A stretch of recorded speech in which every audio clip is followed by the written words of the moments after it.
Jaden Yuki coming at you with another deck profile here today. And today, as you can see, it is the long-awaited Genesis Astral Plane standard format deck profile. I have been waiting a very long time for this deck to come out.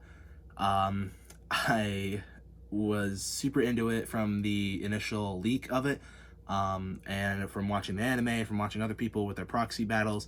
I was just super excited for this deck, and now I have a version of it that I can show to you guys. So very happy that I can finally do that. Before I get started, really quick, if you guys like the video, please comment, subscribe. If you guys have any other differences and any other ideas that you'd like for to have there for this deck profile, please feel free to leave a comment. Give me a like, that really helps out, and hit the bell notification so you know when I post videos. So without further ado, let's just get right into the deck profile. First of all, you got to run the Astral Plane. I don't know who wouldn't in this deck, but it's basically a marker. The objective is to get as many force markers as you can on your Vanguard Circle. Once both of your grade 3s have the ability that once they gain 5 force markers on them, your back row center Rearguard Circle becomes an Astral Plane. And basically the Astral Plane says that anything that isn't an astral deity that's called on the Astral Plane is retired. Basically, when your Astral Plane when your Astral Deity performs strat checks, they go to the soul, and at the end of the turn, anything on here goes to the bottom of the deck. So, yeah, super simple. So moving on to the main deck, for grade 5, it's weird saying that, 4 copies of Giant Deity of Distant World Valkyrian. Valkyrian has the ability that he cannot be ridden, and when placed on anything that isn't an Astral Plane, you retire it. But when he's placed on the Astral Plane, you can check the top 5 cards of your deck. You send from among those 5 cards, you send one of them to the drop zone. He gains drive checks equal to that card's grade. So if you send a grade 3, he gets triple drive. You send a grade 0, you get no drive checks. And if you send a copy of himself, he gets 5 drive checks. So anything you drive check with him, though, will go to the soul because of the Astral Plane's conditions. But, you know, it's super fine because Genesis loves soul anyway. So he is a Cray Elemental, 70,000 power. Super weird to see that printed on a Vanguard card, and you think, oh, hey, that's a fake, but it's not. So that's super weird, but yeah, he's a very good card nonetheless. Moving on to the grade 3 lineup, I do run 4 copies of Quaking Heavenly Dragon, Astraios Dragon. He's got the ability that when you have 5 force markers on your Vanguard Circle, your back row center rear guard becomes an Astral Plane, like I said. He's got the ability on Vanguard Circle, you can counterblast 1, get an imaginary gift force, and put it on your Vanguard Circle, which is super awesome. And then he's also got the skill that when your Astral Plane has a unit on it, you can Soul Blast 1 and draw. So he's basically just like a, he is like, I don't want to say he's Uranus on crack, because he's not. You can really go into Uranus and or this guy and really play well. It's not that, you know, it's not that difficult. But I mean, honestly, like, he's basically like the King of Knights Alfred of this deck, meaning he will probably get taken out for something else at some point. Like, I know the new set Astral Force was just leaked, and it is revealed that we're getting another Uranus. So either the old Uranus will get taken out, or this guy will be bumped down to a secondary grade 3. So, but right now, in the first wave of support that we have for the Astral Plane support, this guy is a good grade 3. So that's why I call him like the King of Knights Alfred, because Alfred for Royal Paladins during the reboot was like basically that he wasn't really a combo extender.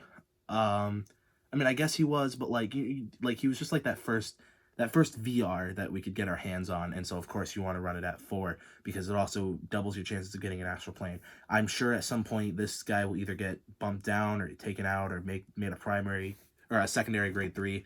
So but even so, I feel like he might not, because of the fact that we have Gleaming Lord Uranus. And the only reason that I say that this guy might be ran over this guy when the new Uranus comes out, if it's a grade 3, we could be a grade 5, another Astral Deity. I have no idea.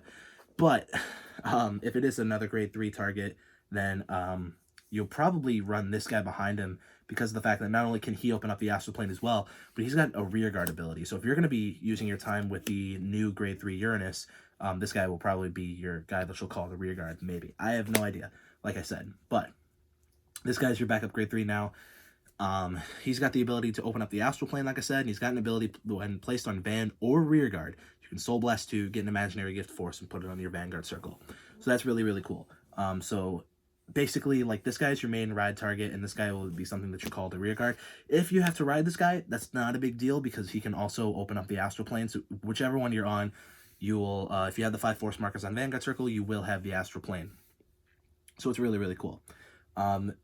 But yeah, not too much to say about these guys. Just gonna move on to the grade 2 lineup. There's 8 grade 3s. For grade 2s, I run 4 Prometheus of Dancing Lights.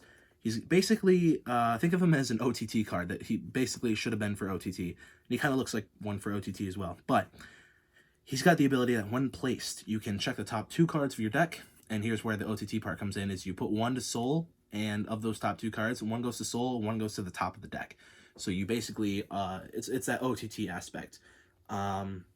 It's super, super awesome because you have cards that let you draw in this deck, like Astrios Dragon or Atlas of Heavenly Spheres. And just knowing what you're going to draw is really cool, or knowing what you're going to drive check is really, really cool. So, and your opponent doesn't have to know. And he's got the secondary skill that on Rearguard, when he attacks, he and your Vanguard both gain +5. I mean, it's cool that your Vanguard gains +5. It's nice with this guy, really, because he's going to be a 15k attacker. But definitely, the fact that he's 15 is cool, and then he gives your Vanguard +5. It's not like he's going to really need it anyway, because 99% of the time, him and Valkyrion are going to get PG'd, because, you know, your Vanguard will be at 63 with 5 Force markers, and Valkyrion is 70, so, but this guy is going to be 15 when he attacks, for free, so, it's really cool. I mean, honestly, your opponent's Vanguard has to be grade 3 or greater. So that's the only cost, but, you know, whatever. Next grade 2 that I run is Phosphorus of Auspicious Light. Basically, he's got the ability that when he during the battle that he's boosted on Van or Rear, he gains +5, and a Van effect. So he's basically your main ride target, your Berserk Dragon, if you will. When he attacks, you can Soul Blast 1. Reveal the top 3 cards of your deck. You add 1 grade 3 or above from among them to your hand. The rest go to your soul. So, for a cost of a Soul Blast, you're essentially soul charging 2, if not 3, if you miss your target. So that's really, really cool. And basically, yeah, it's basically just a soul charge. And for, you know, and if you reveal either Valkyrion or one of your grade 3s, you can add them to your hand, which is awesome. I wish it was a Rearguard effect, but it's that, you know, just that ride target effect, which is really, really cool, because this deck was lacking in ride targets before that guy. And the last grade 2 that I run are 2 what the fuck is this guy's name? I can never remember it. Pluto of Deeply Laid Stratagems. He's got the ability that after he attacks, at the end of the battle, you can counterblast 1, you place him into your soul, anything on your field gets +10,000, and you can get, if your Vanguard's an Astral Poet, you can get an Imaginary Gift Force on your Vanguard circle. So, this just helps further those combos.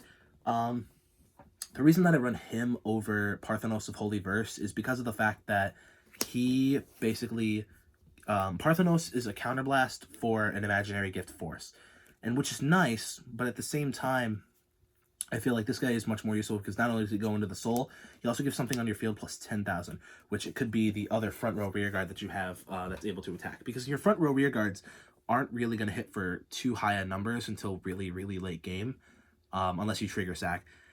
But giving any one of your units 10,000 power is really, really cool. And I feel like it's just a little bit, plus he's a 10k base, which Parthenos was 9, so yeah, that's not too much to say about that. I only run 10 grade 3s because, you know, the grade 1 and 2 space is pretty tight, considering you have to run grade 5s. So moving on to the grade 1s, I run 4 Estrella of the Full Heavens. She's got the ability on Van or Rear, when placed, you can draw a card and place a card from your hand to the bottom of your deck, and if she's on Vanguard circle, you soul charge 2. I wish she was an 8k body, I really do. 7k body really, really sucks, but she's got a kick-ass skill because of the fact that you can just filter triggers out of your hand.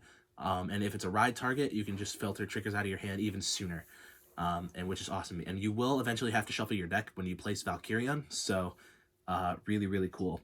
So, and then she's got a second ability on Rear at the end of the battle that she boosted, I believe, right?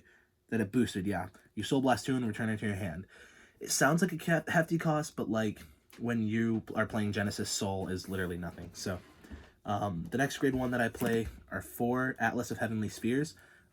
Basically, this guy is your secondary ride target if you can't get to her. He's got the ability that when he's placed on a Vanguard Circle, you soul charge 1, so it's just building up that soul. And then he's got the ability on Rear Guard, which is why I'd prefer to ride her than him, because he's got a good Rear Guard effect. You kind of blast 1, put him into the soul, and draw, and then if your Vanguard is an Astral Poet, you get an imaginary gift force on your Vanguard Circle, which is really, really cool, because if you have multiple copies of this guy, you can just keep drawing, filling up your soul, and getting more force to open up the Astral Plane, which is really, really cool, which is why I love him. Plus, he's an AK body. The last grade 1 that I play are 3 Deputized Bear. I fucking love that name. I don't know why. It's just my favorite name ever. Deputized Bear.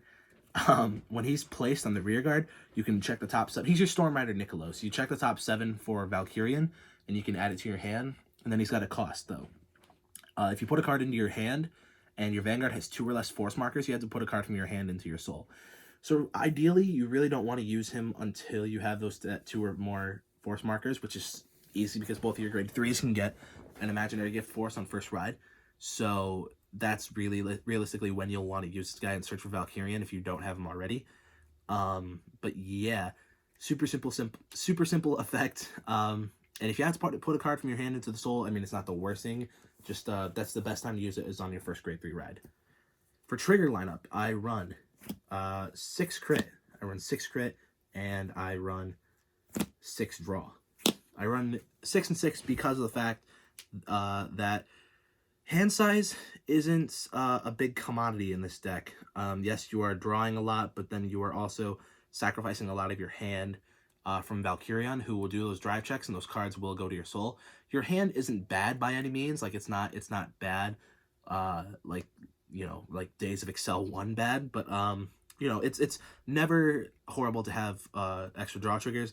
And I get why people wouldn't, because this deck soul charges a lot, but I feel like it's a little more, it's not like Dark Irregulars or Grand Blue where running dark draw triggers are horrible. It's just kind of one of those decks where, hey, if you get a defensive draw trigger, it's not that bad, and you can still, put cards on the bottom of your deck fairly decently with Valkyrian and Estrella of the Full Heavens. So, and then I obviously run 4 heals because I'm playing Vanguard, and the starter is Pan of New Style. So that is it for the deck profile. I hope you guys enjoyed. This deck profile this deck of mine is super awesome. I love playing it. If you guys have any suggestions, please feel free to leave comments below. I love hearing feedback from you guys. If you guys are thinking about picking up this deck, I definitely would. It's super fun, and it's actually pretty good. I'm not gonna say it's Shadow Paladin good right now, but it's up there. It's not bad. It's not horrible, and it's really fun to play. Just building up to those 5 force markers, and then finally being able to call Valkyrie into the rear guard. It's just awesome. I really like the play style, and it ain't bad. Thank you guys again for watching. Again, please comment, subscribe, smash that like button, and hit that bell notification so you know when I post videos. Thank you guys again, and this is Jaden Yuki signing out.